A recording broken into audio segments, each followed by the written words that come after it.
Happy Thanksgiving. That's right. It's Thanksgiving. That's Mrs. Pearlmania's favorite time of year. It's the best holiday. It's your absolute favorite. I literally just pulled a pie out of the oven. Yep, you pulled a pie out of the oven, you're making deviled eggs. Mm-hmm. And during that time, you finished reading a book. Yeah, well, I finished writing the notes on a book. I finished this a while back.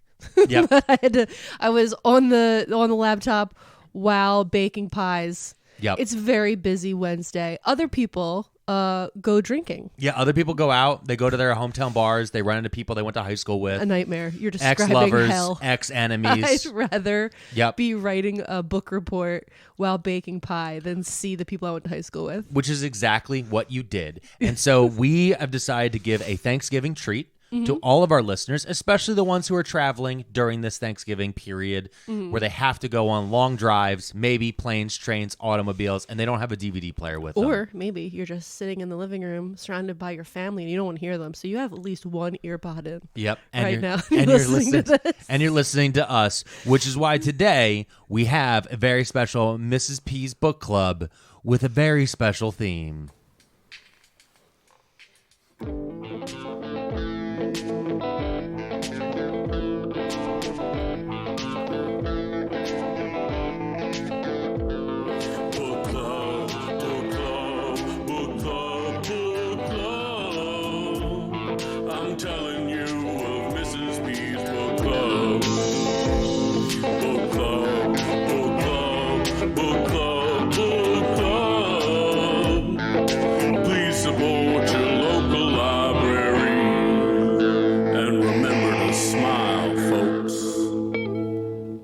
That's right. It's a book club episode, which means no hey huns, no extra special introductions. We just like to remind you to support your local libraries, make sure that you're reading plenty of books, make sure you're drinking plenty of water. Yeah, you know what? Stay hydrated. Stay hydrated. Again, occasionally, especially as we're going into wintertime, take a walk outside. Get your vitamin D up. Expose your skin to sun for like 10 minutes a day. I feel like you're talking to yourself. Maybe. I might be doing that while talking to people who are just drunk on turkey. And hopefully White Claws. Whoa. Okay. Good family fun. Yep. So book club for maybe a new listener who doesn't know about Mrs. P's book club. Yeah, which is different than Mr. P's book report. That was a one-off. I don't read books. Voted on. Yep. That was a whole thing. Yep. That's not the norm. Nope. The Mrs. P's book club, a little bit more norm. A little bit more normal. We're used to it. So the way that this usually goes is that I read a book. I'll read a fiction book. And then I will try to explain the book I just read to Alex. And the thing you got to know is I'm going to spoil this book. If you were hoping to read this book, pause, go read the book, and then come back. But warning, I'm going to spoil this book. So this book is called A Certain Hunger by Chelsea G. Summers. And it was actually mailed to me by a listener of our book club who thought I would like it. Yeah, it was mailed to our P.O. Box, which you can find the full address for in the show notes. If you're a listener who has something you want to send to us, whether that be a card or just maybe another book that you want to recommend, and even if we don't like the book, we will donate it to a library. So I will let you know that. It's not like we're going to get it and be like, oh, this book stinks. Animorphs again? Oh, the second horny elf book? No. They won't wonder go. How many copies of that second horny elf book are on our way. There are so many, I think. It's going to be full of them. You know what? If we hit 750 patrons, I'll read the second. I'll say it now. You can't make those announcements on Mrs. P Book Club. Oh, yes, I can, because these are the real people who care about books. So with that being said, we are here. It's Thanksgiving. Yeah, that's why I picked this book. We're going to get stuffed on A Certain Hunger by Chelsea G. Summer. Yeah. Mrs. P, are you ready to explain this book to me? Yeah. Mr. P, are you ready to listen to it? Why am I talking to myself like this? I have the energy. Like the sound You're very of your tired. voice. I'm very tired. You're very tired. So with that, we're going to take our first page turn. Okay. And then you are going to start us at chapter 1. Okay. Pearlmania, Pearlmania, Pearlmania, Pearlmania 500. Okay, so the reason I picked this book when it was mailed to us is I read the back of it and I realized that this book is about eating people. People. Eating people. Eating people. Okay. So here's a warning. If the thought of eating people is a little too gross, and your thoughts about how you might get people parts to eat a little too gross, Yeah. maybe you don't listen to this one. So you're talking about cannibalism. That's what I'm talking about. Okay. So this Thanksgiving treat is a book about cannibalism. Gotcha. Understood. Yeah. So this book, here's what I'll say. Out of the gate, I didn't love this book. Okay. It was so hard for me to read. It took a lot of effort to get. It's not even that big of a book. You can say. It's really like it's. It took me days to get through it because the way that it's written. If you've been thinking about reading this book, and you can get through what I'm about to say, then you probably will enjoy it. But I found it to be in the voice of, okay, picture Samantha from Sex and the City and the way that she used to talk. Which one's Samantha? The really overly sexual one. Okay, not the red. I always think Miranda. Whenever anybody says Sex and the City, Miranda's the lawyer with the red hair. No, I know. No. I know, but I always Miranda's Mannequin. I know who Samantha is now. It just took me a second. So in the Sex and the City, Samantha, the way that she speaks, is like overly sexual all the time, and she uses like a very kind of like overwritten, kind of pretentious way of speaking about things.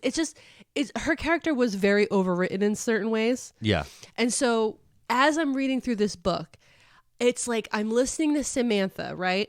But at the same time, it's like Hannibal Lecter is also talking. And so the reason, and I know this is the reason. I know the reason is the main character I'm going to introduce you to is a food writer. Gotcha. Okay, so she's a food writer. So everything she's writing to us, because this is her dialogue in her head about her story, this food writer. She is writing it like it's a 1990s food and drink magazine article. It's so much.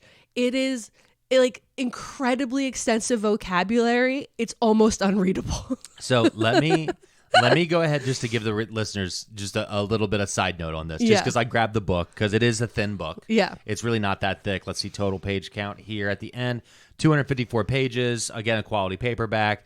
I opened up to page 127. Okay. And immediately that jumped out to me, Ferragamo pumps. Yeah. That is just right there. It's in the middle of a paragraph. It's the only, I'm not reading any other words. I just saw Ferragamo pumps. Okay. Yeah. That you were saying Second in the City as I opened to that page. Exactly. The second thing, I didn't even read the blurb that's actually about the book. I went right to the blurb about the author on the very back. It says, Chelsea G. Summers is a freelance writer whose work focuses on sex, politics, tech, fashion, and culture. And right there, I'm okay. I got it. Yeah. This is if Carrie Bradshaw was horny and a cannibal. Yeah, actually, because Carrie Bradshaw in the show Sex and the City is a writer. Yeah. But this doesn't sound like Carrie's voice. No, I know, but I'm going with the journalistic writer feel type. Okay. I'm just explaining to the listeners who may have listened to watched all of Sex and the City. Yeah. And then rewatched it during the panorama and realized it did not age well, except for Samantha. Who is no longer on the show. No, because she aged well. Yeah.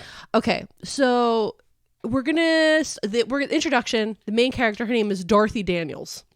Okay. Wait, isn't the main character? Oh no, her name's Chelsea. Okay. That's the writer. Okay. The main character's name is Dorothy Daniels. I already don't like an alliterative name. I'm going to throw that out there.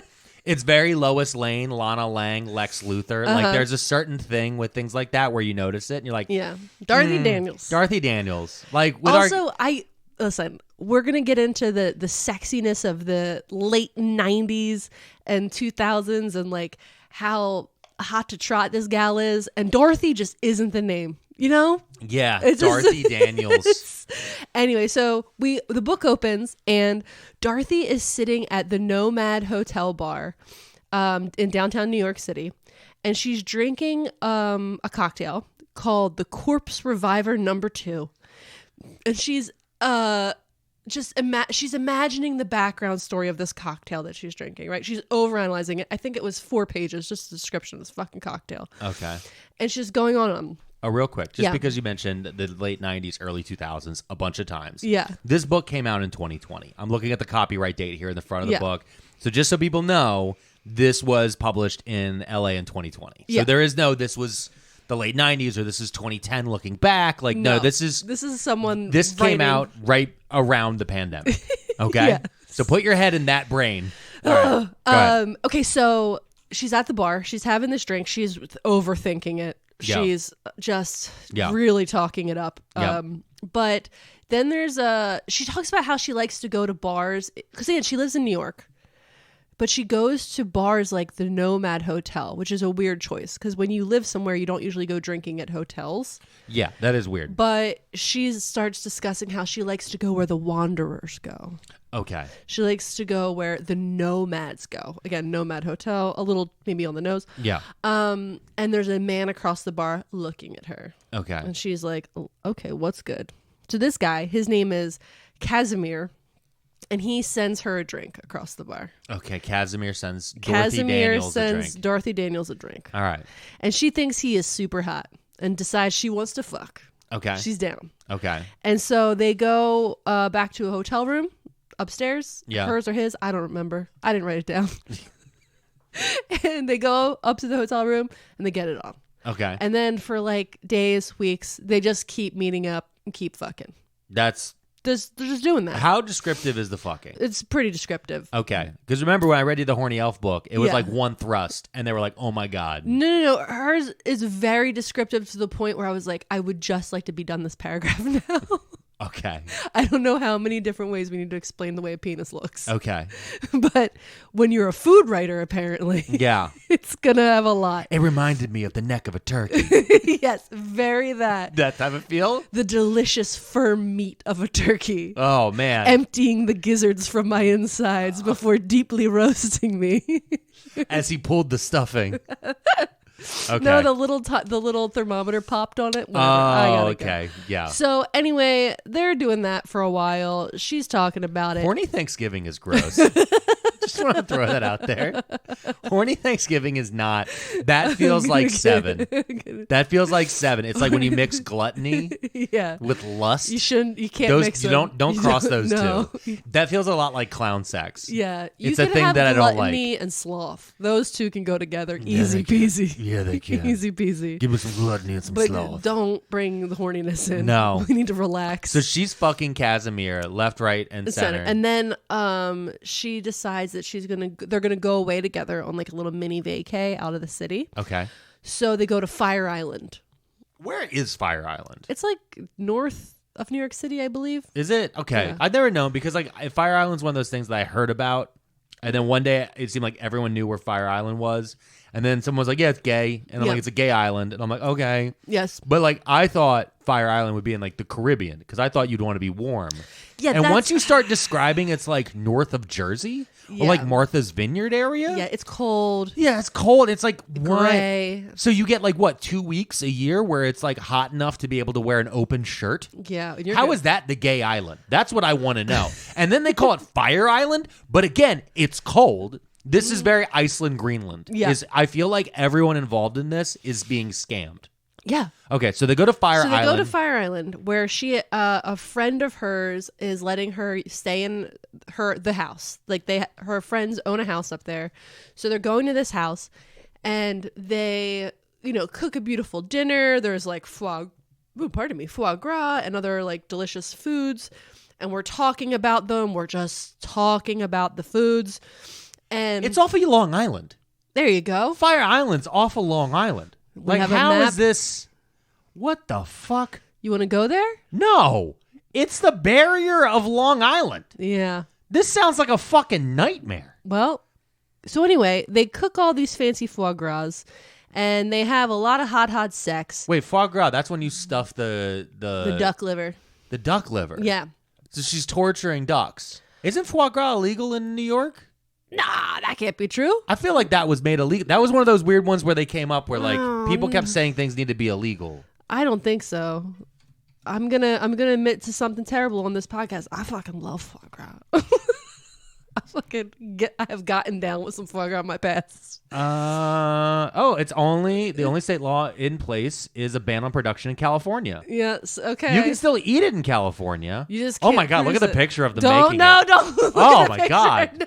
No. This is horrifying. Oh no! When I used to work in downtown. I want to. Wait, actually, that restaurant's out of business, so it doesn't matter. Yeah. When I used to work at Le Bec Femme, Yeah. we would have protesters like monthly outside of our restaurant Yeah. protesting the sheer amount of foie gras we were selling. Can I tell you, I've had foie gras. Yeah. You know, and do you know what it tastes like to me? What? It tastes like scrapple. Yeah, it is. It's like fancy scrapple. It's fancy scrapple. I don't understand why you need to torture a duck. Okay, we don't or need to a get goose. into this right now. I think we do. I think we do. Or else, how are we going to raise? We're going to raise our child in a household that's okay with goose torture. One time I drove all the way to Montreal just to go to a foie gras restaurant. What the fuck is wrong with you? And then you're like, oh, I don't like the cannibalism book. You're the monster. Yeah, no, I know. Okay. I'm okay. I'm aware of myself. Okay. So they're fucking in this house. They're fucking Fireplace. Yep. Eating fancy foie gras and other fine foods. Yep. And then Are they eating off of each other? It does seem that way. Okay, because this feels very we eat off of each other's chests. Type And of then feeling. she's going to make a cocktail. Going to make a cocktail. She grabs the ice pick and she stabs him in the neck. Okay. And stabs him in the heart after that. Okay. And then covers his body with alcohol and other things and sets the whole place on fire. Mm-hmm. And then it turns out that wasn't her friend's house. It was just some like summer rental that she knew was empty. Okay. And in her words, she figured they had to have had homeowners insurance because there was a La Crusette pot on the kitchen counter. But we have La Crusette hot pots. I know. And I have let our home insurance go lapse. Well, yes. Yeah.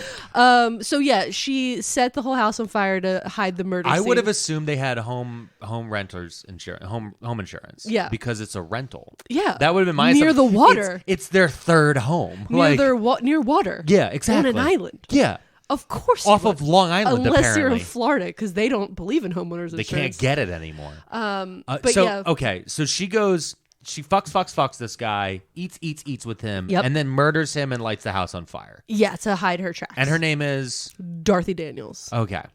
Sounds like a bad porn name, by the way. Dorothy Daniels, I think, is a porn name.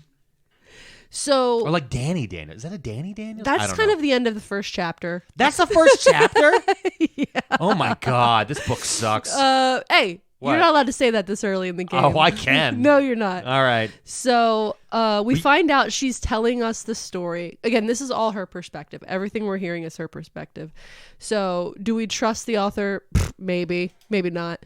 But we find out she's telling us this entire story of her life, of what she experienced from prison. Oh, okay. So she's in prison currently. Okay. And she's complaining about prison. She hates talking about how she doesn't like the people. She hates the food. Oh, I'm shocked It's that she super hates boring. the prison food. Super boring. Oh no, Aramark's not good enough for her? Shut up. So then she starts like talking about like her college experience and like, cause she went to a small college in New England and there were out of like 3,500 undergrads there, 2,400 of them were men. Right. So she's really outnumbered, her and her gal pals at school. And she starts talking about how she fucking fucked her way through school, dude. She had sex with as many people as possible. Okay. She was getting them grades and getting that D. Yeah, Okay? okay. She said it way more eloquently with way more vocabulary, and it took a lot more pages to get through what I just said. You know what? Now I'm starting to feel why you talked about the 90s 2000 vibes, because this is very much that that feeling that like liberated woman feeling means I can be really fucking horny at everybody and nobody can say anything. Can't say shit to me. Yeah. So yes, there is, when this character or author, I don't know who is to blame here, but there is like this feminist overtone, but it's like every time there's any amount of what would probably be considered like third wave feminism, it just gets its ankles knocked out from under it with their behavior. Yeah. It's just like other dumb shit that gets said. And you're just like, I can't take your, in quotes, feminism seriously because you say the wildest shit. Yeah. And as we get through this, you'll see it gets way worse than just that. But Yeah. so she sleeps around. But here's the thing. This is, again, you can be super horny in your 20s and have sex with everybody at school. That's totally cool. I love that for you. Yeah. Have a great time. Yeah. Her whole thing is that every time she's sleeping with these guys, she starts trying to find compromising information on them. Oh. Because she's decided that she doesn't want to get like a stigma. She doesn't want people to think she's a slut. Okay. So every time she sleeps with someone, she gets dirt on them. So that if they ever try to say some shit, like she slept with them, she like blackmails them and lets them know. Oh, okay. So That seems healthy. yeah, super That seems not Catholic at all. And like some of the dirt she pulls up is like one of the guys she slept with. She found out he had a 3-way with 2 of his cousins. Another guy. What level cousin? I think it was first. And No, I gross. think it was one was a guy, one was a gal. Oh, okay. So So he had a little- devil's triangle with cousins. his close cousins. I don't like that. Yeah. Dad's sister's kids. Nah, that's not great. Another guy had never handed in a paper he wrote himself. So she knew How that. is that blackmailable? That just means he's smart. Another guy had been pretending to be French for a scholarship, and it turns out he wasn't French. How the fuck? How do you get a French scholarship?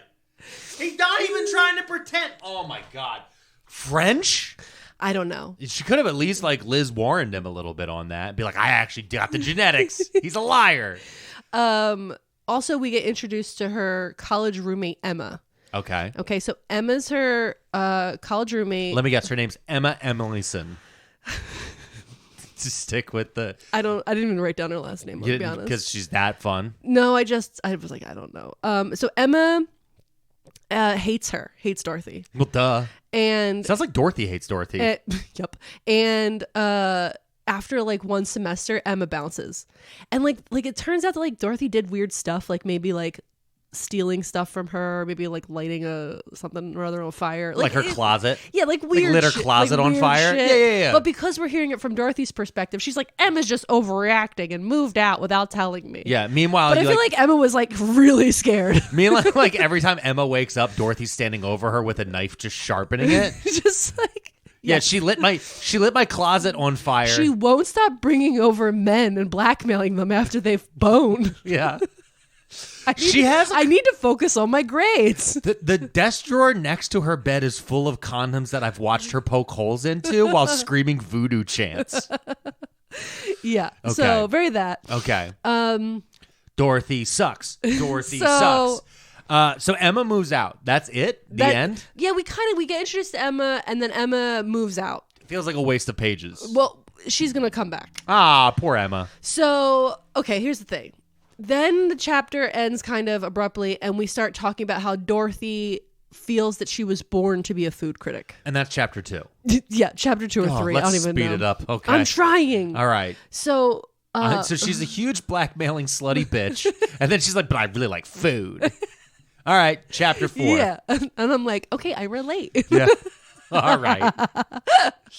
So she's like really again just like over talking herself about like how she was just like born to be a food critic, like I it's hate just in so her much. blood. And she admits that she begrudgingly admits that men made her work possible. Okay, I'm gonna get a little quotey here.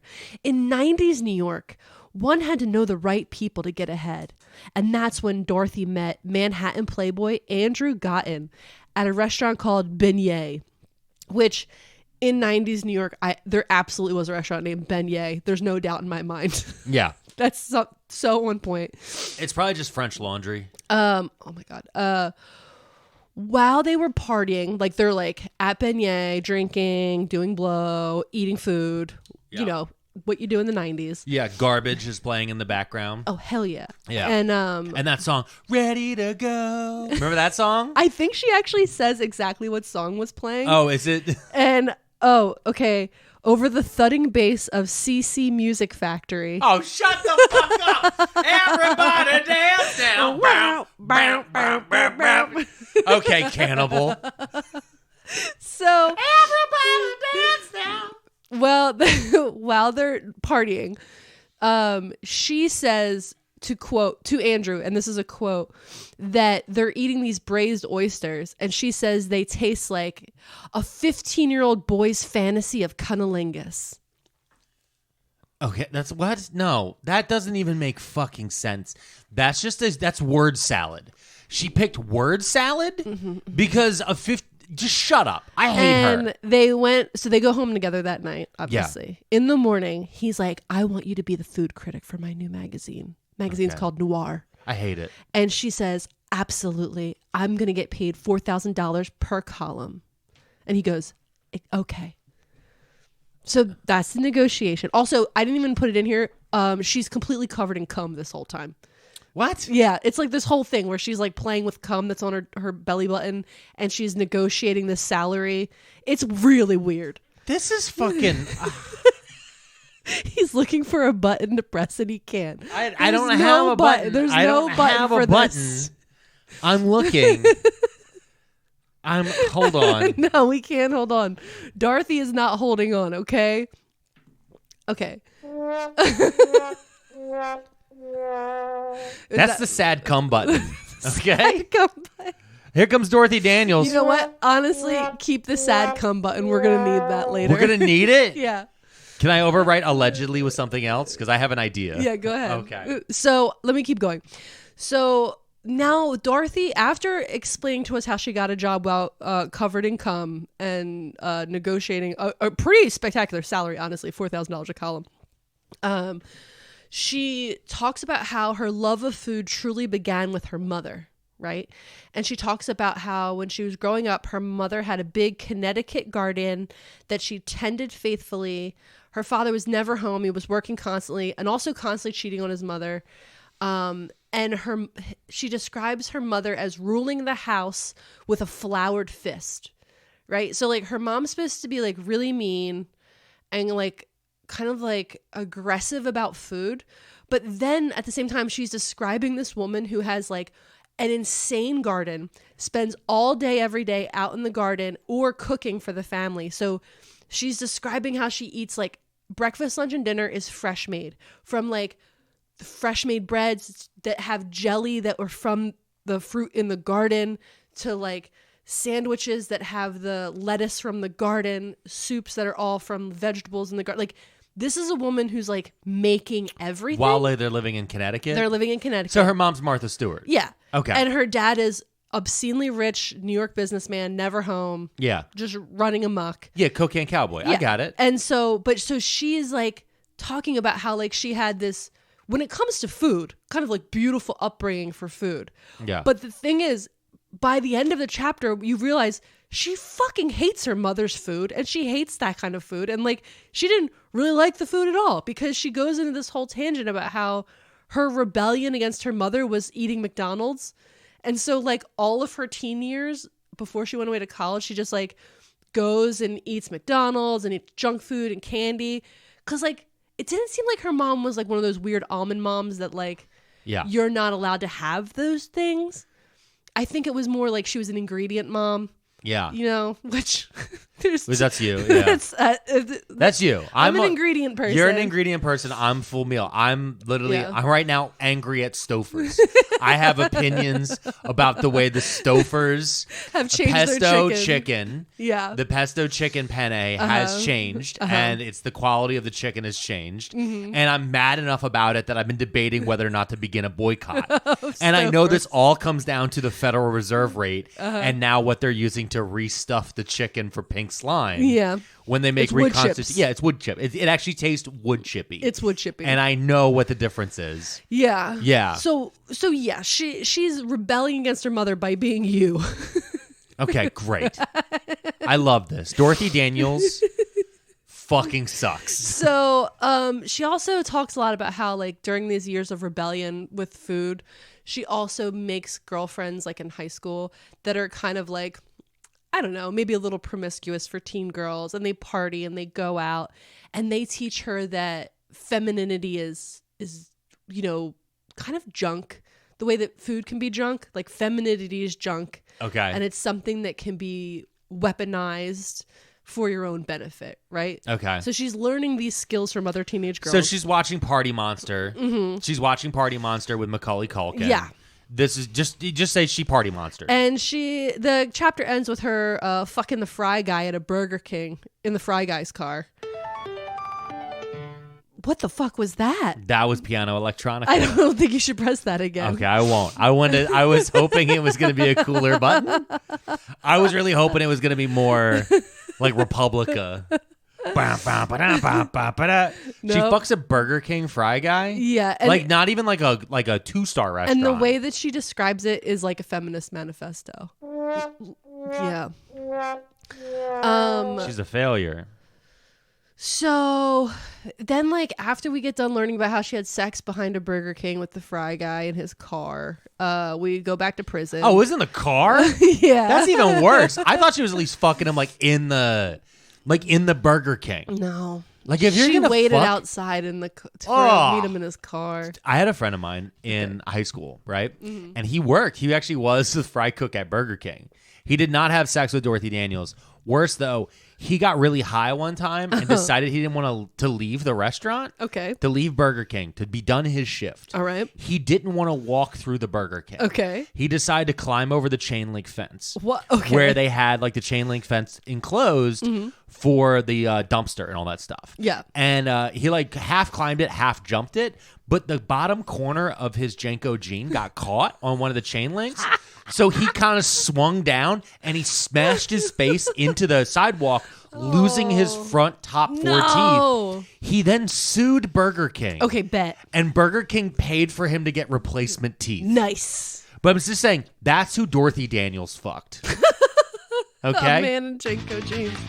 Oh my God. Stop pressing buttons. That scared the shit out. I'm having so much fun right now. So we go back to prison, and she's just talking about how I keep forgetting she's already she's in prison, and she's talking about how much Could you fun she imagine has. being her fucking cellmate and being like, shut the fuck up. I'm in here for tax evasion. Or like, I couldn't get a sitter for my kids, and I wanted them to go to a better school. Yeah. So I lied about where our apartment was. Yep. And now I'm in jail next to Miss Covered in Cum. She murdered a man and then sits around all day talking about how she blew a guy who used to be a fry cook at Burger King. Yeah. Back when they had onion rings. She keeps mentioning back when they had onion rings. That's when it was good. That's when it's good. No, she's in prison, and she's just kind of like talking about how she really enjoys all the medical and psychiatric students that are coming to interview her because she's what's it called? Psychotic. She's like a serial killer. Yeah, basically. she's like a test case. We're gonna find out she's basically a serial killer. No. Well, I figured as much, or else there wouldn't have been a book. Yeah. The book would have been called "How I Fucked a Fry Cook." What was that going to be? I work at a gas station. The book. Okay. Anyway, a year. So it was a year into her sentence. We both said at the same yeah, time. And you know what that was? What? Pretty funky. I'm gonna need you to get off the switchboard immediately. We're never gonna get through this. Okay, how many chapters we through so far? Who could possibly know? Okay. So she's talking about like how she likes the psych students because they make her feel important, and she's unsure if she regrets killing anybody. And honestly, she doesn't regret it, and she'd probably do it all again. Okay, that's her. That's her whole thing? That's her whole thing. She doesn't regret it. She'd do it again. Okay. Really smart thing to be telling people in case... I'm guessing she's not up for parole anytime soon. So she starts discussing this relationship she has with this guy, Marco. Okay. And Marco is, in quotes, the most important, most long-lasting man she's ever been with. Okay. She is... what's it like when you don't have normal emotions? Like, I don't think she knows what love is. Okay. So she's like psychotic? Yeah, like sociopath. Sociopathic, that's it. So she's like a sociopath. And yeah, but she's book 90 sociopath. Yeah. Because this is, you know what this is reading like? This is reading like American Psycho 2. This very much feels like American Psycho 2. You're going to keep that right in your pocket. Okay. So, because like, when she's describing her relationships, it's very clear that like she really loves Marco, but she doesn't understand that, or she doesn't process that the same way other people would. Okay. So anyway, she meets this guy Marco in Italy in 1983 during her college semester abroad. 1983 or 1990? 83. 83. Okay. Yeah. Oh God, this book back and forth in the timeline. Yeah, I can feel that. We go already. from prison, we go to the 80s, we go to the 90s, 2000s, back to prison. It's a whole thing. So it's 1983. If you hit a button, I swear. And we're in Italy. There's their college semester abroad. He had already finished his program, but was lingering around the town that they were in. It's like Siena, I believe it was called. Okay. She finds him to be more agreeable than most of the other Italian men that are around. And she's describing in detail about how, she's followed, she's catcalled, blah, blah, blah. And then, like, as she's describing why she loves Marco so much, the chapter, like, diverts for a moment to, like, this stalker that she gets that was, like, following her to and from her apartment. And her stalker, at one point, does, in fact, rape her on the walk home to her apartment.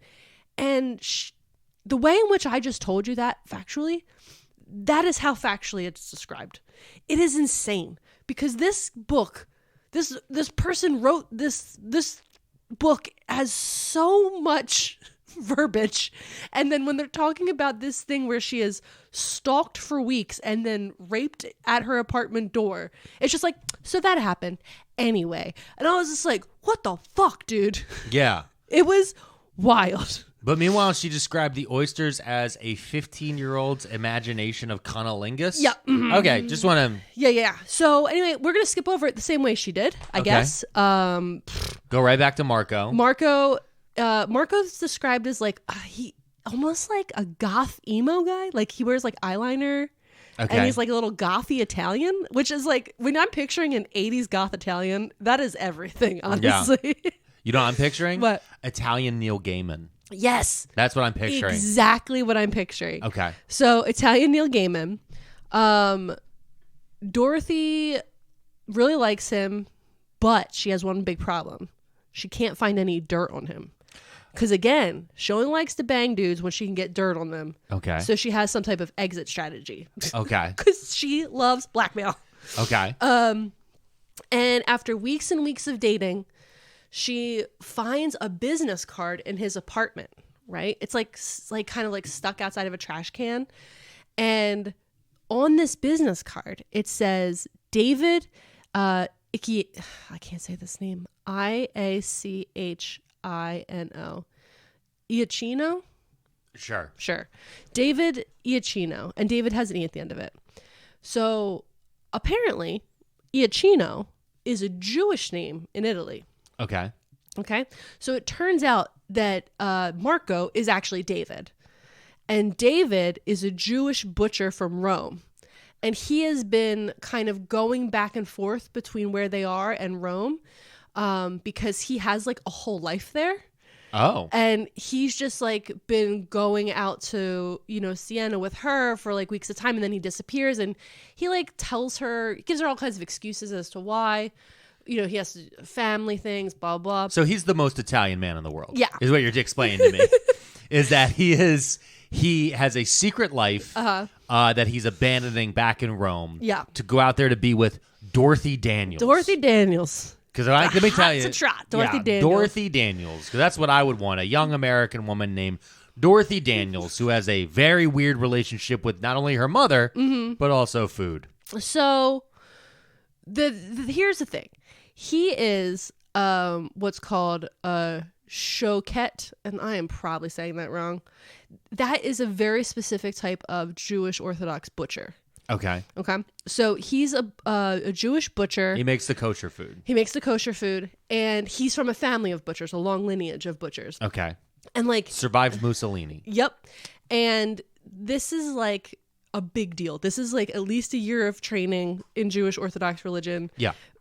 Historically, if you were a Jewish butcher, you would be right under the rabbi when it comes to like social settings. Like that's how you're revered, right? Because it's so much study and knowledge. And you could lose all of that by being seen with Dorothy Daniels. Eating pork products, no less. Whoa. Well, they're eating pork together? Eating pork. They were eating Italian porks and shrimps and stuff on the coast. Okay. So when he goes out, he goes out. He goes out. Okay. So he's not only cheating on his wife, but he's also cheating on God. Yep. Okay. So it turns out, he's married. I assume that just because he's Italian. Yeah. I assume that because he's lying about his second life, there's definitely an Italian wife at home. An Italian Jewish wife. And she's like, oi gabagoo. That's okay. So she tells him that she finds out that he is a Jewish butcher shop owner, but she doesn't just tell him. She actually goes to Rome. Like she flew home to America because like they're like back and forth at this point. Okay. She goes home to America, comes back later, and then flies right into Rome, and then surprises him at the butcher shop. And I was like, guess what I know about you? Sneak. This feels very Joey Buttafuoco. And so he's like, she pretends to be a customer when she's in the shop, and he's like, meet me at this place, and then they go back to her hotel room and they, fuck. Yeah. And this becomes the pattern. She travels to and from Italy for years, and every time she comes to Italy, he disappears from his wife and his company and all this stuff, and they spend days or weeks together, and then he goes back to his life and she flies back to America. Okay. Right? So she's in like a long-term relationship with Marco. That seems it's sustainable. It's a real fucked up. It seems sustainable. Honestly. Yeah. Oh no, I have to go to Italy. Yeah. To eat delicious foods. Oh God. So she goes back to America after her last time with Marco, and she's like bouncing around jobs. I'm not even getting into this, but she has like all these different food writing jobs happening. She's writing books. She's traveling around. She's becoming very successful. I'm just at being saying a food critic. I don't believe any of it. I'm just letting you know what the book told me. Everybody dance now. So CNC Music Factory. Like, you could have at least picked. Like, what was the Pump Up the Jams? No, I would have picked some like dark wave. Yeah, that's what I'm saying. Like though. something like dark Echo wave. and the Bunny Man at least. Yes. Something like have something dark, that makes sexy, more new wave. Yeah. Fuck, come on. Go with like a little bit more of a BDSM vibe to Damn. it. But everybody dancing. So maybe some Milli Vanilli. Whoa. So she gets sent back to Italy to do a story. Now this time she's not gonna fuck around with Marco. There's like some, I don't think Marco wants to hang with her. Maybe, I don't really remember. Because she's fucking blackmailing him. But she goes back to Italy because she's gonna do a story on truffles. This is in the year 2000, 2001. So she's been blackmailing this man now for 17 years. Yeah. You said it started in 1983. Yeah. Well, she doesn't formally blackmail him. She just goes to his butcher shop in Rome yearly. But I'm saying. And coercively convinces him to cheat on his wife. But let's go ahead and assume now, right? We got to assume that she's around 35. Yeah. Okay. She's around 35 by this point. Yep. Because she was around 18 or 19 when this started. Yep. In 1983. Uh-huh. She's now 17 years later. Yep. So she's somewhere in her mid to late 30s. I just want to establish that because I feel like the way this book has been going, that this book doesn't establish that. Yeah. They just throw dates at you and they just go, yeah, sure. You'll figure it out. We wanted the vibe for this scene to feel like Miami Vice. So she's going to go do a story on truffles and all the things about truffles in Italy, which honestly, for the year 2000 and 2001, is very on the nose. Yeah. As someone who was there working in fine dining, fucking truffles were a whole fucking thing. I remember the one restaurant we had like shaved white truffles. Yeah. And you could pay to have them brought to the table by the one, not the cheesemonger, the other guy. He was like a truffle monger. We just had a truffle monger at the restaurant. Yeah. And he would come up and he would shave, like it would be like one slice of white truffle and it would be an extra $100 to your bill. You know what? Number one, there's an episode of Ms. and Maurice. Yeah, Ms. and Mrs., which was a WWE reality show about Mike the Miz Mizanin and his wife Maurice. Yep. And she's pregnant and she really wants truffle pasta. And they bring out this giant bread bowl of pasta. And then they bring out the thing, and they're just shaving it into it. And meanwhile, Miz is pretending like he's freaking out about how much it's cost. It's like a $1,200 plate of pasta. Yeah. By the time it's done, and she's rolling her eyes in the back of her head as she's eating the pasta. But meanwhile, he's like, "We're expensing all of this to the reality show." Reality show. But yeah, back in the early 2000s, truffles were a big deal. But the next thing I was going to say is, it annoys me that only in foods can you monger. Yeah, we should monger other things. Yeah, you have cheesemongers, you have fishmongers, you have truffle mongers. Yep. Like, there should be more mongering. I'm a bookmonger. Yeah, you're a bookmonger. Bring you a fine book. I'll bring you a fine book pairs for your Thanksgiving dinner. It pairs well with depression.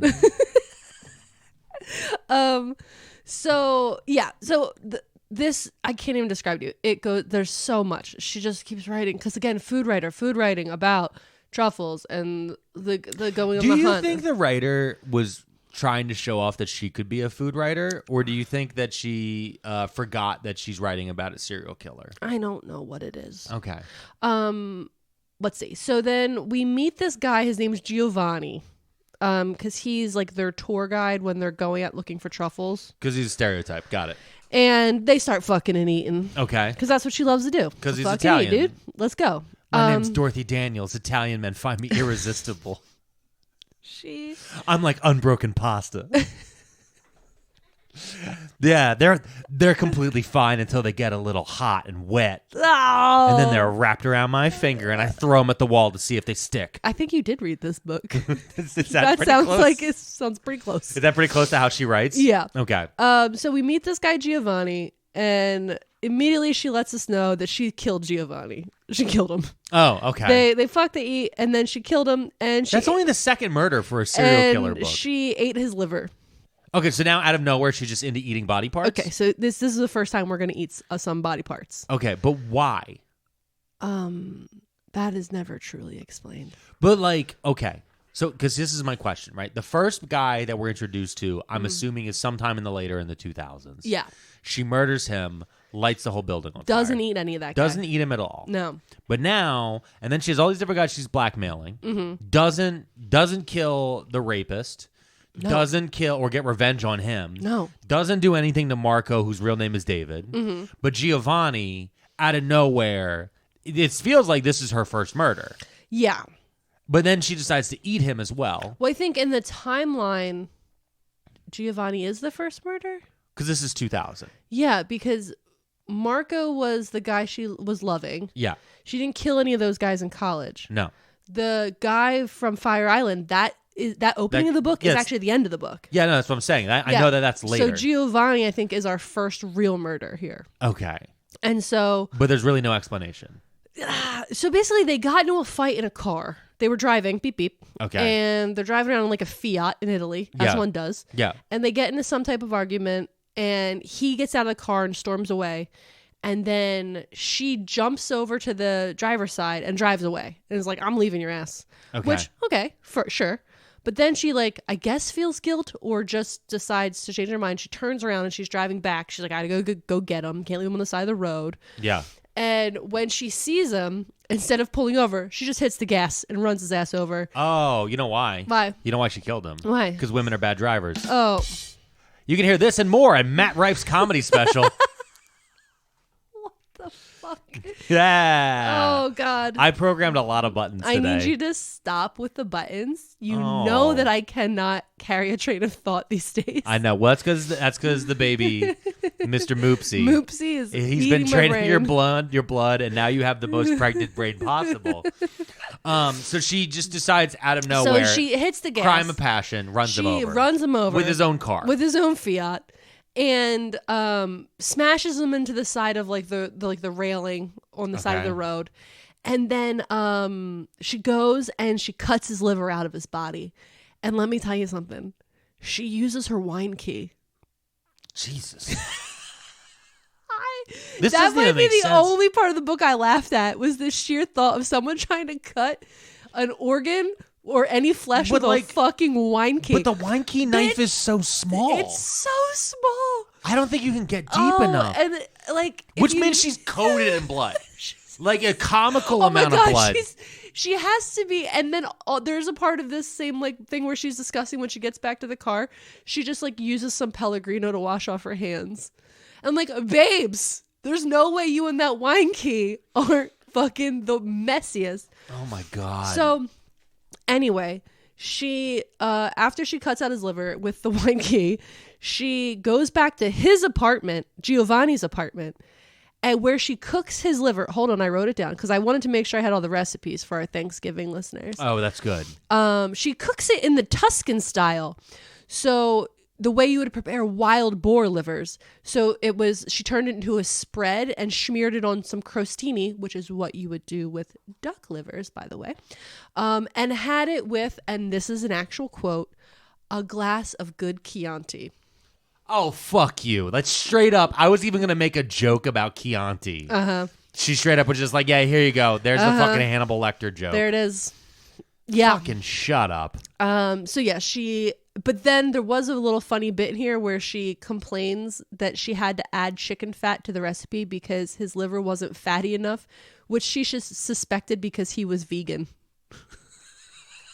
That's okay. That's pretty funny. It's like, what? Why are you coming for the vegans like this? Anyway, she cooks the liver at his apartment, cleans up, and then flies back to America. And then never returns to Italy because she's Amanda Knox. Like, what the hell is going on Days here? later, Italian police call her. They say there's been a hit and run. He was found by a local farmer. She pretended to be shocked. White woman tears or something like that. She doesn't get caught. Of course. Well, she couldn't because she's not even in Italy anymore. Yeah. She left. She still goes back. Oh, she's my always God. going back to see Marco.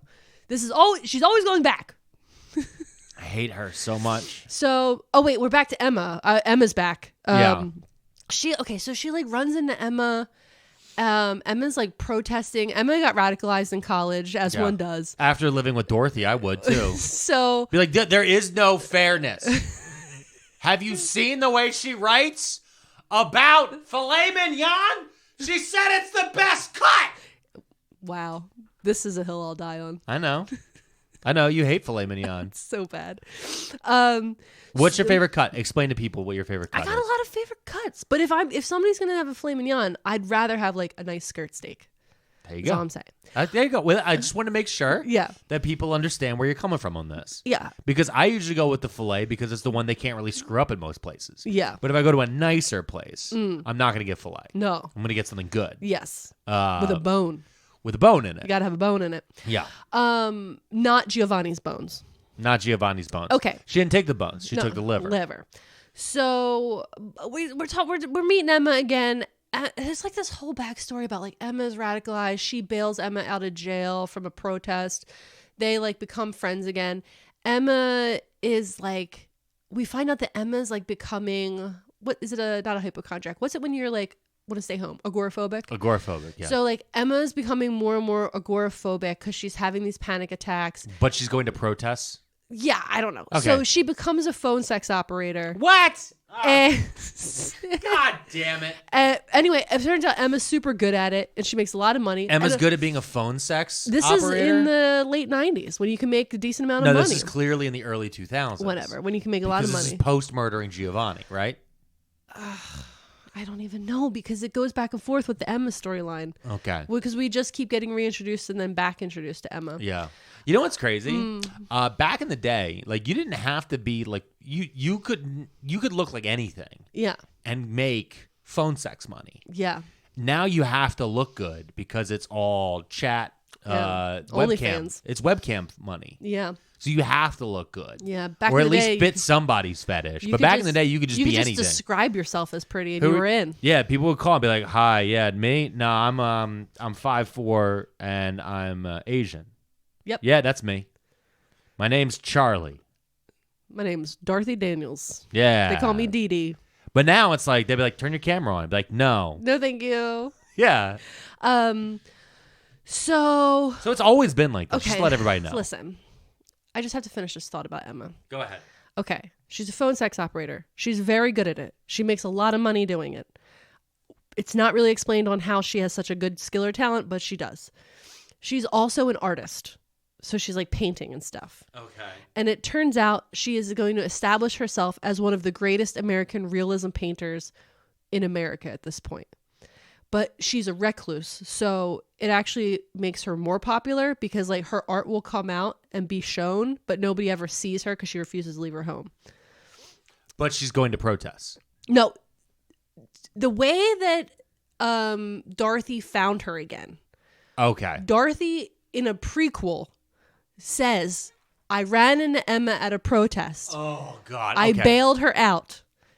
Years later, we're still friends. She has become a recluse. Gotcha. Okay. That took a lot. I know. So now we're going to learn about Andrew. Okay. Who? Oh, yeah, the rich guy. I forgot about him. Andrew, he's the one that was at Beignet. Yes. And then she was covered in cum. Yeah. I remember. Okay. Hold on real quick. That's Andrew's cum. That's what that sounds like. Because he's rich. So he's the magazine owner. Yes. And they have been sleeping together on and off this entire time. Okay, like they're just always in and out of it, right? But then I guess they stop because Andrew falls in love with Dorothy's administrative assistant. Because again, Dorothy is like at this point a very successful food writer and food critique, or what's the word? There's a word. Critic. Food critic. And so she has an administrative assistant at the office. Whoever, I don't know, I didn't write her name down. But Andrew falls in love with her. Her name's something Young. And this upset Dorothy because again, Dorothy doesn't acknowledge that she likes Andrew. She doesn't acknowledge that it hurt or any of that. She's just like, I just need to get revenge on him. And like, again, the dates are so wonky to follow.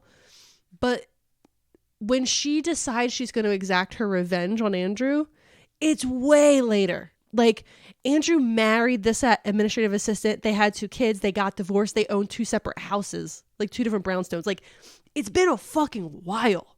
Okay. And she's still just like harboring this grudge. And at this point, Dorothy Daniels is like, yeah, at this point, I'm like 57 years old. Yeah, kind of. Yeah, okay. And so she runs into him accidentally. She does it on purpose. She like stalks him and finds him on the street and then pretends to run into him.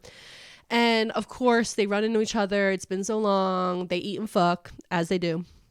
And while they're eating and fucking, she's coming up with a plan. And basically her plan is she slips him a bunch of Xanax in the food she cooks. And he can't taste it because she's a bad cook. Hey-o! Wow. I need you to stop with your Matt Rife comedy, okay? Okay. So, it's not funny when you say it to me. Hurts my feelings. Yeah. Oh, why don't you just pander to all the boys instead of trying to make the girls giggle? Just pander to people, you dumb shit. No, I like burning money. So she slips him a bunch of Xanax, right? And then he passes out after their dinner and fucking from the Xannies. And then she leaves the house. She also could have just waited because it sounds like they're both in their mid-50s. And after a big dinner and some sex, take a sleep. He would have just gone to sleep. Just gone to sleep. You didn't have to Xanny him. But she Xannied him up. Xanny bars. Oh, man. Okay. Wait, can I tell you a funny story? Yeah, go ahead. Okay, I'm not going to name this friend, but she might listen to this episode. But we have a friend that moved to Philadelphia from well out of state. Yeah. And she grew up in a very different rural setting than Philadelphia is. Yeah. And when she first moved here, there was, let's call them a small business owner on the street corner, selling his wares. And he just kept saying, perks, perks, perks. As she was walking by, she kept going to herself, well, what are the perks he's describing? Like the bonuses you would get for shopping there? I was deeply confused as to what the perks he was trying to sell outside of the store because she thought he worked at the store. Not that it was Percocet. Oh, and when she just told me that, like, that's the greatest thing I've ever heard. Yeah. Okay, so anyway. Okay, so she gives him the Xannies and dinner. And then she leaves the house, but she has a key. So she comes back in. I don't know why. She lays down a tarp on his bed, rolls him onto the tarp. And then when he's on the plastic tarp, also she had, she leaves again after the tarp thing, but she blows out the pilot light so that carbon monoxide will fill the house. And that he'll die from carbon monoxide poisoning, not the Xannies. But now she's put him on a tarp. Yes, for some reason. So it's not like there's any point. And he has Xannies in his system. Listen to me. She's stupid. So then, after the carbon monoxide is in his system for a while, he, I guess, how do you say that word? He chokes. He chokes. Thank you. So then she gets a knife, and guess what she does? Cuts out his liver. Slices off his butt cheeks. What? Because she wants some of that rump roast. So she cuts his butt off. But what was the point of... You could have just done... Okay. So she cuts his butt off. And then she puts it in her bag. And wraps it up, puts it in her bag. And then he has like 2 dogs. And she lets the 2 dogs into his room. So they start gnawing on his butt. They were dachshunds too, which is very funny to picture. And that's pretty funny. That's pretty funny. 2 little dachshunds. How did she eat the rump roast? Let me tell you. Extra virgin olive oil, red wine, thyme, lemon, and garlic. Seared with Yukon Gold potatoes and asparagus. She ruined potatoes. You can't ruin potatoes. That was Andrew's rump roast. Oh my God. So. And he did the great sin of giving her a job. Yeah. Okay. And then like going on and having a life because they weren't actually in a relationship together. Yeah. Because all she does is blackmail everyone she fucks. And just flies around the globe eating and fucking. So like, why would you think you're in a relationship? So in timeline now, we're up to 2 murders. We're into 2 murders. Okay. Giovanni and Andrew. We know a 3rd is coming eventually. Yeah. So then at some point after this. Also, it doesn't feel like, did it at any point in time for the Andrew one, but she's like, because I'm thirsty for human flesh. No, she never talks about human flesh as being like it's just a thing she happens to do because she's a foodie. Yeah, it's more of like this delicacy. Like foie gras. It's like I shouldn't want to eat it. No, but it's not like, but she's not like hungry for it. She's not a cannibal in the idea of like, oh, it's been a week since I've eaten human flesh. Yeah, they're not. She's like, oh yeah, I'm killing you. I've killed you. Yeah. You know what? You're not using that. Yeah, it's fine. Yeah. But like, it's not like, remember on It's Always Sunny when Dee and what was it, Charlie and Dee or Mac and Dee get addicted to raccoon meat? Turns out they had rabies, but they thought it was human meat, and they're just like rabid for human meat. No, I don't know that. And they're just like, there's a whole episode where they're just rabid for human meat and trying to eat human meat. It turns out they just have rabies from raccoon bites or something. She's not like that. She's not rabid for human meat. No, but I mean, like, there isn't even like a vampire style thing where it's just like, I'm this hunger I have. It's just that she's so pretentious about food. Ugh. That she wants to have food that other people can't have because she's just so pretentious about food. I hate her. All right. So Andrew's dead. Giovanni's dead. Marco's still out there. Marco's and so is still Emma. killing it. Now she also had started at some point working at. She stopped working at Noir after that administrative assistant situation, right? Yeah, which is why she could kill Andrew. And went and started working at this restaurant called Eat and Drink Magazine. What a title. Yeah. So not a restaurant. She's working at a publication. Still writing. Eat and Drink Magazine. Now, she actually gets fired from Eat and Drink Magazine. So real quick though. Okay, wait, no, let me finish my thought. Gotcha. Is that she gets fired because we're at some point in the 2000s where they're starting to realize that nobody's reading these fucking magazines anymore. That's exactly what I was about to say. Thank you. That's why I needed to finish because I knew what you were going to say. Yeah. And they're like, listen, we're moving to blogs, we're moving to digital, we're moving this. And they can sense from her that she's not about that because she's, at this point, an older woman. And she doesn't she really wants to write books and she wants to go to the restaurants and sneak in 3 times and wearing costumes to review them. Yeah. And they're like, people don't like that anymore. They want to go to eater.com and see a quick review. They're literally reading comments and star ratings. Yeah. They're like, Yelp exists now. Yeah. So, oof. So she gets fired from Eat and Drink magazine. Now, when she was working at Eat and Drink, what's his name? Publisher. His name was Gil, Gil. Okay. Write that down because they're also fucking. She's fucking Gil? She's fucking Gil, She's dude. fucking a man named Gil. And she's having a great time doing it. She likes Gil? She loves fucking Gil. Does she fuck Gil and then talk about having sex with Gil while covered in his cum? We don't hear a lot about his cum. Okay. But we hear about how Gil is described as this really kind of a nice guy. He almost reminds me of a big bear guy. And he's funny and jovial and really nice and friendly. But so he's Jason Kelsey coded? Yeah, Jason Kelsey coded. But when they get home, he's a freak in the sheets. Oh. So she likes him because he's super freaky deaky at bedtime. Gotcha. So I feel like he's more of a... I swear to God. I didn't know what that was going to sound like. It just said... If you hit another button... It just said dream. And you don't know what it sounds like. It just said dream. He was a dream. This goes out to Gil. So... He's the reverse. Because listen, if this was Andrew Gotten... Yeah. This is Gil. Okay. You get that money. So he likes kinky stuff in bed and he likes food, but also the way she describes it is that he doesn't have a good palate the way she does, and she takes full credit for his knowledge of food. So Okay. Every time they talk about it, again, she's just so pretentious.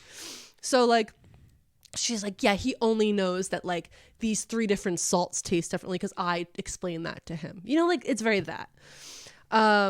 So she likes Gil. And they have a long relationship. So it's our relationship. What you're describing is you explaining regular pepper versus lemon pepper to me. Oh, recently mango pepper. Pretty excited about mango pepper. Yeah.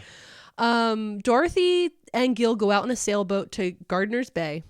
Okay. They have a nice little lunch. They brought food. Beautiful day out on the boat, on the water. Kills him. She poisons his food because he has an allergy to, what's that, figs? And I was like, I don't even think you can be allergic to figs. I'm deeply confused. But apparently he's allergic to figs. And he goes into anaphylactic shock. And when he goes into anaphylactic shock, she pushes him over the boat so that he'll drown. And she wants to make sure he has water in his lungs. So this is actually a very funny part of this book because she fails. It's like very, like she blunders about this. Yeah. Because he's a huge fucking dude. He's a big guy. He's a big guy. He's Jason Kelsey big. Yeah. And she is an older lady. And like she cannot wrangle this body once it's in the water. And so there's like pages and pages of her trying desperately to fucking get this body where she needs this body to be. And also she wants to cut out his tongue to eat it. So it's like this whole thing about how like she can't get him because his life jacket's too big and he's too big. And it turns out when you go into anaphylactic shock, part of that type of food allergy is actually your tongue swells in your throat. So his tongue is bigger than it's ever been and she's desperately trying to cut this thing out of his face. It is ridiculous. But again, she's cutting parts off the bodies. Yeah. Like, how do you think this is supposed to work, lady? When you're cutting their butt cheeks off and feeding them to dogs, right? Or you're cutting their liver out after hitting them with a car. But you're like, the carbon monoxide did it. You cut his asshole out.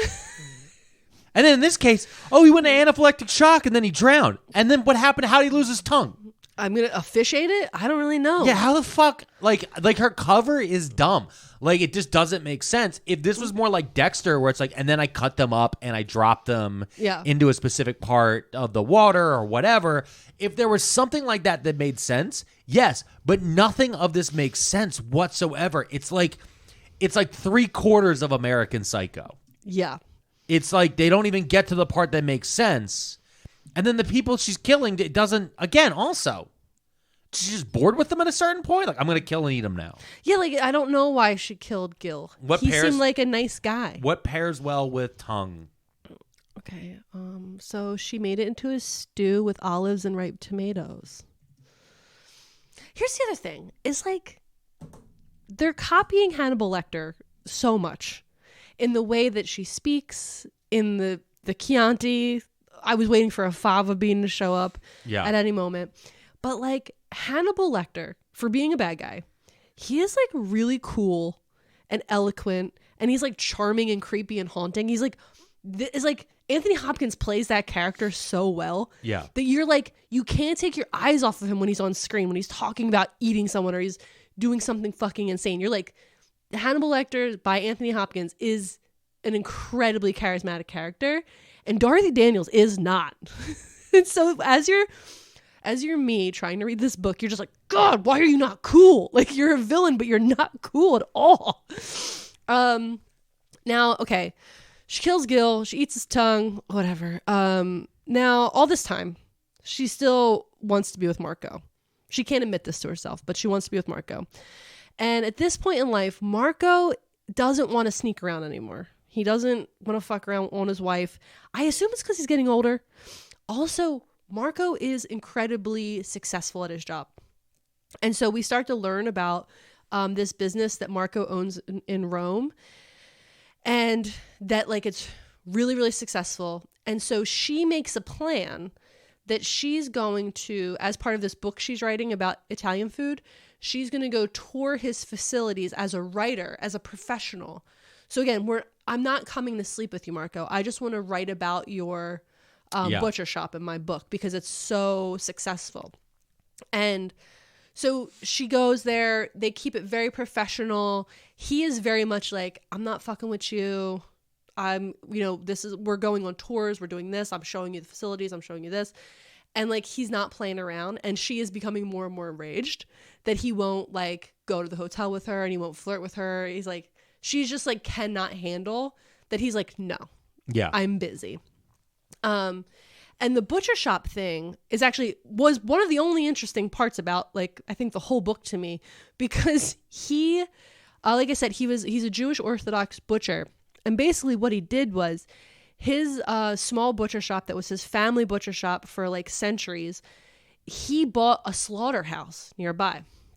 And what he did was he separate the slaughterhouse into two parts so that animals would walk through like, one conveyor area, and they had kosher butchers all certified in there in the kosher environment.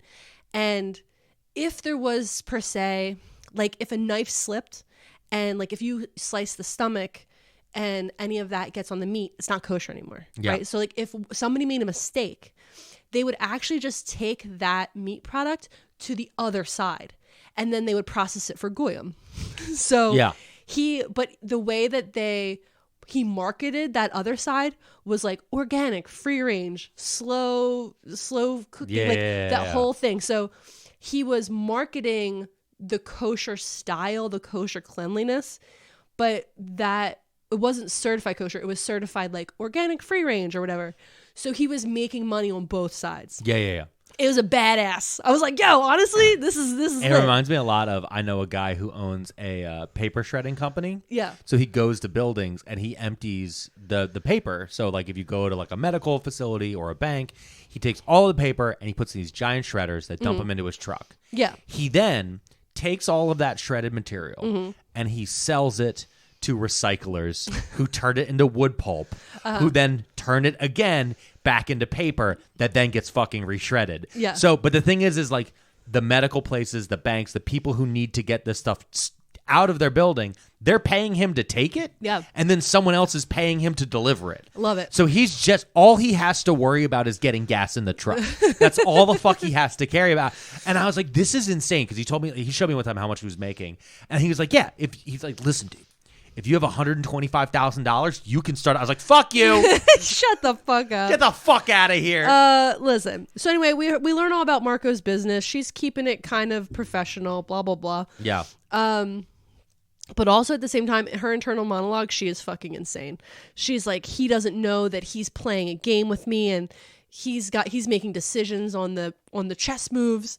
And like, This man does not. He's like, anyway, over here, this is where we keep the sheep. Yeah. Over here, this is where we keep the wrapping paper for the meat. So what did she do? She pushed him in a wheat thresher? What happens so here? One night during this trip, it appears Marco loses his resolve. And he just is like, God, Dorothy Daniels, I got to get in that. And so he's like, let's meet up on Friday night, because it's the Sabbath, no one will be around. I'll meet you at my processing plant and we can get it on. So Dorothy arrives there first, and she walks in, she's looking around, blah, blah, blah. And they start, making out, kissing, start fucking. And while they're doing that, she cuffs Marco and slits his throat to kill him. Okay. And then this part of the book, I don't even... I could not describe to you why in detail, because my brain doesn't work right now, but this part of the book felt incredibly anti-Semitic because she slaughters him kosher, and it is described in full detail how she does this. And I was just like, well, this is terrible, and I don't like it. I don't like the way it makes me feel when I'm reading it. I don't like that at all.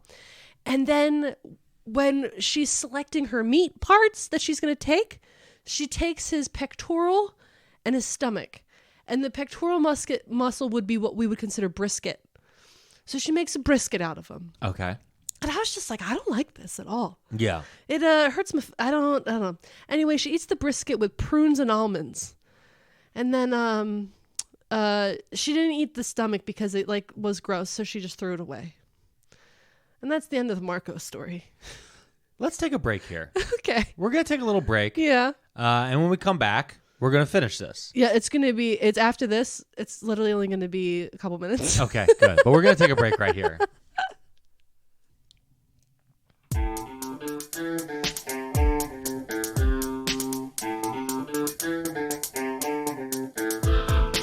And we're back. Here we are. Happy Thanksgiving, everybody. Just so everyone knows, during that break, Alex said, I'm getting hungry. And then he went and found the bucket of Halloween candy we still have around, and he's now eating Kit Kats. Hell yeah.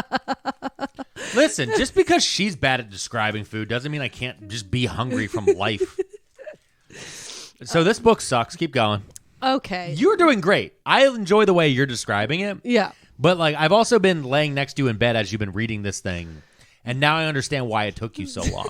Because like the Horny Fairy book, Yeah. I read that over like, Yeah. I devoured that book like pretty quickly. And I was comparing them in sizes and fonts. I'm like, there's no reason why. But I should have read mine way faster than you. Yeah, you should have. But it was just too hard to get through. No, I know. It sounds terrible. And it also just the way it's set up. So, okay. We get back to America. Marco. Oh, also the other thing is after she kills Marco, she like uses his blood to like paint satanic symbols to make it look like a Satanist did it. Okay. So just a weird little thing she did, and then she flies back to America. Obviously, back to New York, Covered in his blood. Yeah. That's the thing. It's like every single one of these, it involves her being like caked head to toe in blood. Yeah. Nobody's noticing.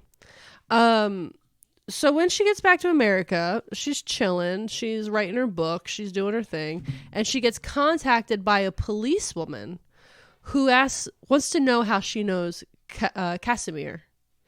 And the detective is from Suffolk County, which is not New York, which makes her concerned, which is very funny. Because she goes in this whole thing about how, like, this is a cop from Fire Island, not a New York City cop. And I was like, honestly, I'd be more concerned if it was New York City cop. For murder? Maybe. You think suburb cops, you gotta look out for traffic because they got nothing else to do. Yeah, but I mean... Murder? I don't know. But Suffolk County, I don't know. I don't know Suffolk County that well, but what I will say is that means that Casimir was murdered before Marco. Right. So she returns. So Casimir was number 4. Marco was number 5. Yeah, Marco was Okay. probably the final because she was deeply in love with him. She just didn't know it. Yeah. So Dorothy starts to panic a bit, feeling a little cornered because she doesn't know how the cop could have gotten her real name, because when she was messing around with Casimir, she used a fake name. I think it was Diana. I want to be honest with you. I think it was Diana. I bet she went by Diana Daniels. I bet like she a did fucking too. Idiot. Like, oh God. So she was using a fake name. So she's like, I don't even know how you got my name, my number. Like, how did this woman figure this out? So she's starting to like get a little panicky about like, how did they figure out this? If only, you know what she should do? She should flee to Italy. Because they don't have extradition. Oh no, she gets to Italy. I have to flee to America now. Living in the Atlantic. So she's getting really paranoid and going into like tangents in her head, and she decides she needs to like chill out and find like normal relief by hanging out with her bestie Emma. So Emma's back. Oh no, poor Emma. And she gets drunk with Emma, and they party arty, and they get a little drunk, and they eat like banana bread or something. I think the title of this chapter is literally called Banana Bread.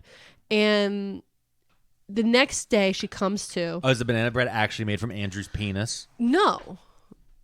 But each chapter has like a name for... Yeah, I see rump roast was one of them. So they get a little drunk.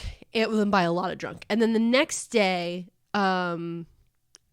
Dorothy starts to believe that maybe she admitted everything to Emma. That she told her the truth about all the murders and the butt eating and all that shit. So now Emma's on the list. So the cops are asking more questions. They show up. They want to do an interview. They're really starting to like hammer her down. And Dorothy is getting crazier and crazier paranoid about everything. The cops, Emma. She starts to believe that Emma betrayed her. And she thinks that Emma reported her to the cops because of the drunken night where she believes she admitted everything. She doesn't remember because she was blackout drunk, but she believes she admitted everything to Emma. Gotcha. Whatever. So she decides that she needs to kill Emma, her best friend. So she breaks into Emma's apartment with a meat cleaver. Not subtle, not even a little subtle. Just carrying a meat cleaver. Breaks into her apartment. She had no plan. Because she's like full manic state. Okay. No plan. other than Emma must die. Like, Gotcha. basically. Meanwhile, Emma's agoraphobic now. Yeah. And then the only person in the world she trusts bursts through the wall like the fucking Kool-Aid man with a meat cleaver, screaming, "You know what I did." And Emma's like, "What are you talking about?" Yeah. Right? Am I close? You're pretty close. So, thing is in the scene, what's her name? Dorothy goes up because like it's like kind of late at night. And so she's like goes up to the bedroom and there's Emma asleep in bed and she's got the meat cleaver. She's going, "I'm gonna fucking kill you." And then it turns out that Emma actually was just like out on the fire escape smoking. So she was looking in and she was like, "What the fuck?" She has like a body pillow or something like that. She just has like a big pillow. And yeah, that's what I mean. Like there's probably like a body pillow. Dorothy's so manic that she's just like, "That must be her in the bed." But also a meat cleaver isn't what you use to kill somebody. Like No. the meat cleaver's for afterwards. Like you use a butcher knife to begin with because you got to get the stab through the body. Why do you know that? You've taught me this. Smart. You taught me this when you were like cutting chickens up I was and like, stuff we like gotta that. spatchcock this turkey. Yeah, you're like, you use this to be able to break through the bone and all these things here. Yeah. If you go in with a meat cleaver, it looks scary, Yeah, it looks cool. but it's not going to be sharp Not enough. efficient. Also, we watched that one episode of America's Test Kitchen about it. Oh, yeah. They went through all the cleavers. And then I found the one that they kept talking about was the best one. And I went to go try to buy it, but it was sold out. It was like $340. Yeah, they're expensive. I was like, those. how is it sold out? So also, okay, so like she's out there smoking, watching this, and then How is she smoking if she's agoraphobic? Who's bringing her cigarettes? she has like all that shit delivered. It's explained. Like she has friends and shit that bring her stuff. All right. So then I'm a phone sex artist. So then it's like, okay, so when she breaks into this apartment, it turns out that Emma, because she's agoraphobic, had like a security system, and the security system had called the police. So the police show up and they arrest Dorothy for attempted murder. Yo, you know what? What? Applause. We're all very happy about that. I think we're applauding the NYPD. Here we go. Yeah, no, that's what I'm doing. Just because, listen, they arrested a woman holding a meat cleaver who just stabbed a pillow to death while screaming, "You know how I killed those 5 other men." Congratulations on solving the case, Emma. Dorothy goes to trial. The whole chapter is about her going to trial. She loves her lawyer. She's like gets really like weirdly enmeshed with her lawyer's life. It's fucking weird. I just don't even care enough. And Emma does have to testify against her, but she doesn't. She claims to not know anything, even though we do find out later that Dorothy had gotten really drunk and told Emma everything. But Emma was just like, "I'm never going to tell your secrets because you're my best friend." So Emma sucks. Emma didn't say anything when she was testifying, and we find out basically the closing scene is we find out during the court hearing that the reason that detective was able to place Dorothy at the scene of the crime back at Fire Island was because there was a receipt for a really fancy like local butcher shop up there where she had went to bought the meat and the foie gras for her and Casimir, and she had an account with them. So her name was on the receipt, and that receipt had gotten stuck to like the inside top lid of the garbage can. Oh. So when she burned it down, the garbage can was fine. Yeah. And when the detectives opened the garbage can, there was a receipt kind of like stuck to the lid inside. And they looked at it and was like, "Oh, this woman, Dorothy, has an account." Yeah, like who's Dorothy Daniels and why is she in this stranger's house that she doesn't know? Yeah. And that's how they pinned it on her, was a butcher shop receipt. And that's the end of the book. Okay. No. Just want to remind her. That was supposed to be for cummy tummies. No, that's how this is ending. It's sad cum. That's how I'm always gonna remember this book as. So yeah, that's the Thanksgiving feasting book. This is the worst book. This is the worst book. This is the absolute worst book. Oh no. Out of all of the books. Listen, I want to apologize to our listener. I know you sent this to me. I'm sorry that we don't like it. I fucking hate it. I'm sorry. Also, here, do yourself a favor. Flip it over real Yeah. quick. Flip the book over. Okay. You see the author? The Yeah. picture of the author? Yeah. That is Dorothy Daniels. I know. That is, like, when I looked at it, and then read their bio, and read the end of the bio about how many different publications they've worked for. And I'm just like, yeah, I mean, I understand that's the life of a freelancer, but also like that's the life of somebody who is really looking back on like the late 80s through the 90s into the 2000s and missing the golden era of fucking magazines. Of truffles and magazines. Honestly, I do miss magazines, and I could eat so truffles. Here's what I miss about magazines is I worked at Borders Books. Yeah. And when I worked there, one of the things we used to do, I think it was Tuesdays or Wednesdays, we would pull all the magazines, like the ones that didn't sell, and we'd tear the covers off. And we'd mail the covers back to the publishers, because that meant if we mailed the cover back, we weren't paying for it. Yeah. Because you only paid out what sold for magazines. So we'd do that every week, and we would just sit there. We would just tear thousands of fucking magazine covers. The amount of magazines that we trashed a week was insane. That makes me really mad. It was thinking about crazy. All that waste. It was crazy, but also like there was a point where there was 3 magazines for every hobby. Yeah. I remember we had Doily Monthly. Not doilies. We had Doily Weekly. Oh, for what you need it more than and once we a had month. Doily Quarterly. And I remember sitting there being like, one of these would cover all of Doilies. Doily Daily. Yeah, like who missed the opportunity for Doily Daily? Listen, it was so much. It was. I just wild. miss reading a magazine. Well, you know what because now we just look at our phones when you're pooping. Yeah, but it used to be you had like a little thing of the magazine rack. Well, you know what I don't like is when I go to Barnes and Noble, right? And they do have a magazine section, but they're not really magazines. No. They're not weekly or monthly. They're all like basically thin books that are like $25 now. Yeah, they're very expensive. And they'll be like, oh yeah, this is, who's the lady who just died from Three's Company? Oh, Suzanne Summers. Suzanne Summers. They made a Suzanne Summers book. Like Suzanne Summers' life. And it's like, okay, well, no one's really going to buy 10,000 copies of this in hardback. So, but we'll print a People magazine of all the photos we have of her. Yeah. We'll do one of like the life. Here's all of the Mad Magazine jokes that involved wrestling.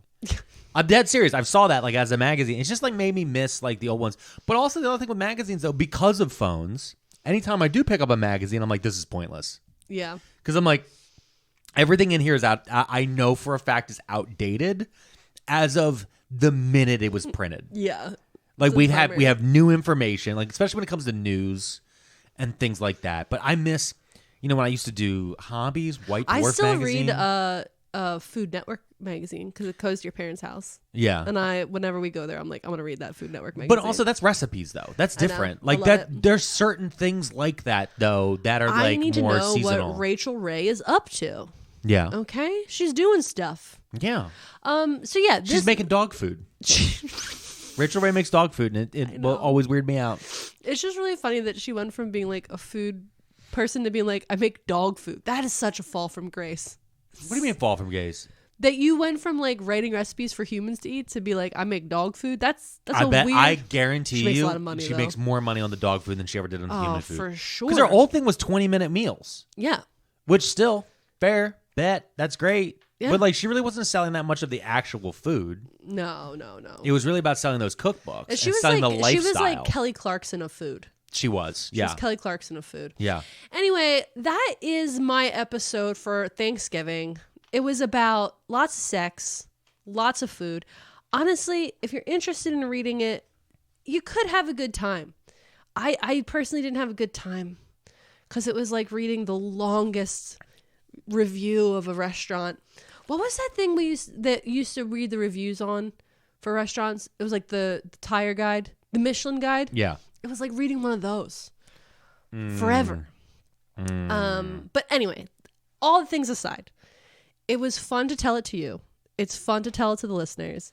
I am grateful that our listener mailed this book into us so I could read it. You know what it is? Even though it wasn't the funnest book of them all. You know what it is? As I'm reading the back, and because the way they're selling it, and it's definitely what they were going for, this is the foodie version of American Psycho. Yeah. The end. And the American Psycho, the book versus the movie and those different things are like the people who actually understand it, get it. Yeah. And the people who don't love it. And I bet you there's people who actually don't understand this book who actually really, really love it. And they're never going to get a reservation to Dorsa.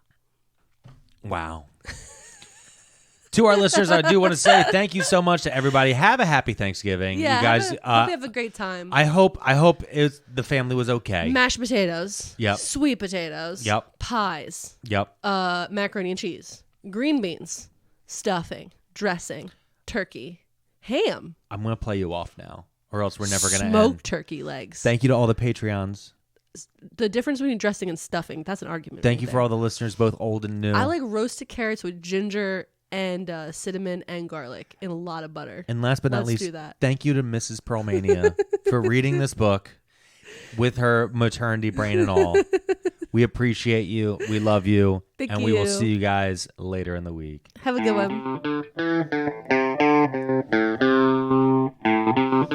one.